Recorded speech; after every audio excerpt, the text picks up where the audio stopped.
పరమశివుడు దక్షిణామూర్తిగా వచ్చి వటవృక్షం కింద కూర్చుని సనక సనందనాది మహర్షులకు కేవలం ఒక చిన్ముద్ర పట్టి వారి యొక్క అజ్ఞానాన్నంతటినీ పోగొట్టి వారికి జ్ఞానబోధ చేశాడు. కాబట్టి శివుడు జగదాచార్యుడిగా వచ్చాడు.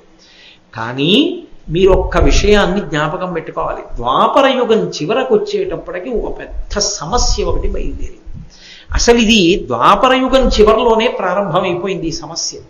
ద్వాపర యుగానికి పూర్వం వరకు, ద్వాపర యుగం యొక్క మధ్యకాలము నుండి ఆ పై వరకు రాక్షసులకు ఉపాధి వేరు. ఒక బల్లికి శరీరం బల్లి శరీరం ఉంటుంది, కుక్క శరీరం కుక్క శరీరం ఉంటుంది, నక్క శరీరం నక్క శరీరం ఉంటుంది, మనుష్య శరీరం మనుష్య శరీరం ఉంటుంది. అలాగే రాక్షసుల యొక్క శరీరములు వేరు. వాళ్ళ శరీరం చూడగానే వీడు రాక్షసుడు అని గుర్తుపట్టచ్చు.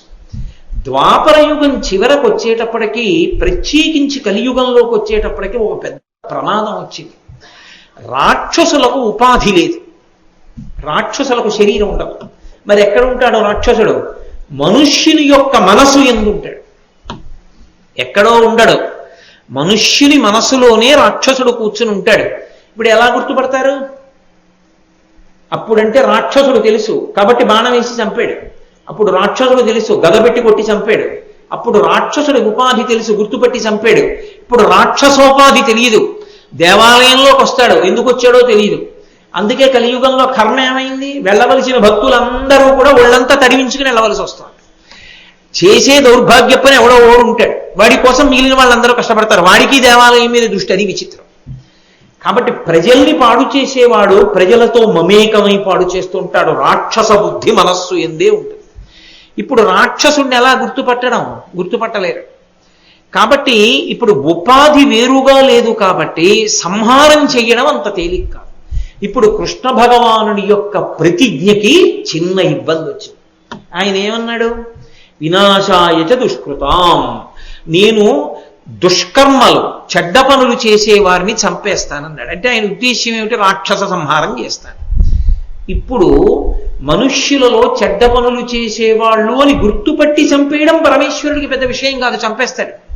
కానీ కలియుగంలో కలి యొక్క ప్రభావం చేత దుష్టకర్మలన్నీ మనసు యందు కూర్చునుంటాయి అన్న మాటకు అర్థం, మనసు యందు దుష్టమైన ఆలోచనలను పురికొల్పేవే ఎక్కువగా ఉంటాయి. దుష్టమైన ఆలోచనలే ఎక్కువగా మనసులో పుడుతూ ఉంటాయి. కారణం ఏంటి? అగ్నిహోత్రం ఉందనుకోండి, మీరు అటొచ్చి ఇటొచ్చి నెయ్యి పోస్తున్నారు అనుకోండి, పెరుగుతూనే ఉంటుంది. ఏవి చెడు ఆలోచనలో వాటిని పెంచేవన్నీ కూడా మీకు కనపడుతుంటాయి. ఏవి మంచి ఆలోచనలో వాటిని పెంచేటటువంటివి తక్కువగా కనపడుతుంటాయి. మీరు అంతవరకు ఎందుకండి? అలా రహదారి మీదకి వెళ్ళండి, మీరు కన్నెత్తి ఇలా ఎట్టు చూడండి, మనసుని శాంతపరిచేవి కనపడతాయా? మనసుని ఉద్వేగపరిచేవి కనపడతాయా? ఓ పుస్తకం తీయండి, ఎన్ని మంచి పుస్తకాలు ఇవాళ లోకంలో లభ్యం అవుతున్నాయి.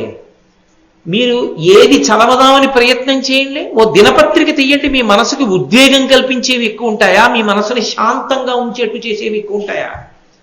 మీరు ఒక టీవీ ఛానల్ ఒక చూడండి, ఒక రోజు మొత్తం మీద మీ మనసుని శాంతిగా ఉంచే కార్యక్రమాలు ఎన్ని ప్రసారం అవుతాయి? మీ మనసుని ఉద్వేగపరిచే కార్యక్రమాలు ఎన్ని ప్రసారం అవుతాయి?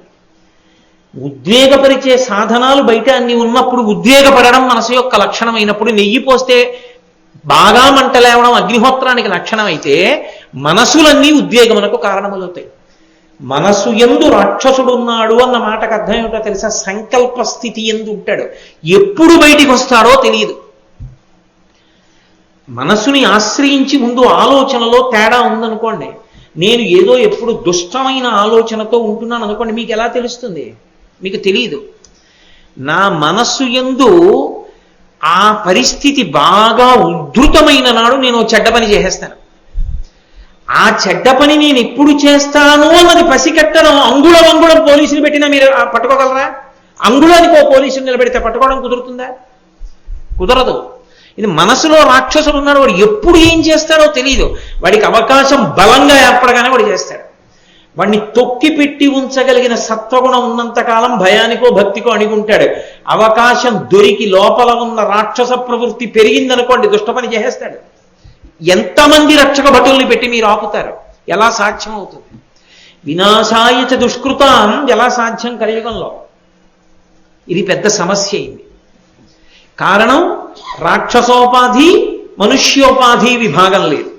ఆ ఉపాధి ఈ ఉపాధి వేరుగా లేవు. రాక్షసుడు మనుష్యుని యందు కూర్చునున్నాడు. మనస్సు యందు ఉండడం అత్యంత ప్రమాదకరం.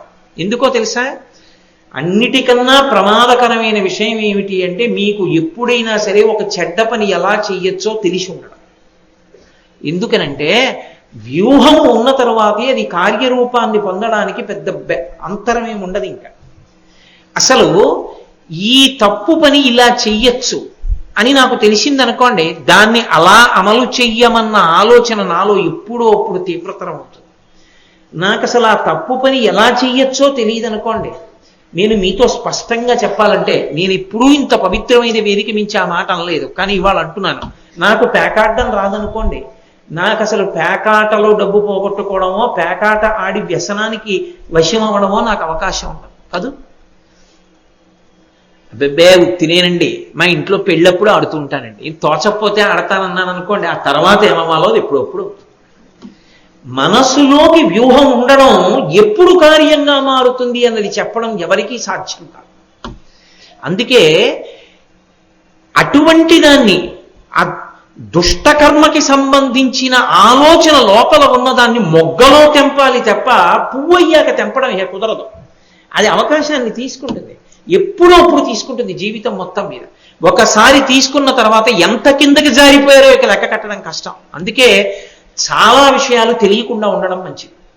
చెడ్డ విషయాలు తెలియకపోవడం తప్పేం కాదు, చాలా సల్లక్షణం. అందుకే నిషిద్ధ కర్మ భంజనము. నాకు అసలు దానిలో ప్రవేశం లేదండి, నాకు తెలీదు అని నేను అన్నాను అనుకోండి, అది సల్లక్షణం. నాకు తెలుసు కాదండి నేను చేయను అన్నాను అనుకోండి, ఎప్పుడైనా చేసే అవకాశం ఉంటుంది. కాబట్టి కలియుగంలో ఉండేటటువంటి పెద్ద ప్రమాదం అంతా ఎక్కడుంటుందంటే ఎవడు ఎప్పుడు ఏం చేస్తాడన్నది మీరు ముందు లెక్క కట్టి చెప్పడం ఎవరికీ సాధ్యం కాదు. వీడిప్పుడు ఈ పని చేస్తాడండి అని మీరు చెప్పలేరు. ఓ కళాశాలలో చదువుకుంటున్న విద్యార్థి ఎంతో దురాగతం చేస్తాడని ఎవరు ఊహించరంత దురాగతం ఎవడో చేస్తాడు. ఎక్కడి నుంచంటే మనసులో ఉంది ముందు ఆ భూతం, అది అవకాశం వచ్చినప్పుడు బయటికి వస్తుంది. వాడికి అది తెలియదు అనుకోండి. అలా తెలియ చెప్పకూడని వాళ్ళు చాలా మంది ఉంటారు ప్రపంచ లోకంలో, వాళ్ళకి తెలియకూడనివి చెప్పకూడదు అందుకని ఇది అనవసరం అన్నారనుకోండి, చాలా మందికి తెలియవు. నువ్వు నిగ్రహం పాటించి తెలుసుకోకుండా ఉండు తప్ప మేము అన్నీ చెప్తామన్నారు అనుకోండి, ఆ నిగ్రహానుగ్రహ సమర్థత లేనివాడు తెలుసుకుని పాడైపోతాడు. అప్పుడు అందులో పెద్దవాళ్ళ దోషం కూడా ఉంది, మీరు కాదు అనడానికి అవకాశం ఉంది. కాబట్టి కలియుగమునందు ఈ రెండు ప్రమాదములు పటమరించాయి. ద్వాపర యుగం చివరకు వచ్చేటప్పటికీ కలియుగం ప్రారంభమయ్యేప్పటికీ మూడవ ప్రమాదం అంతకన్నా పెద్దదొచ్చింది. నేను మీతో మనవి చేశాను కదా, ప్రవృత్తి మార్గము నివృత్తి మార్గము అని రెండు మార్గములు.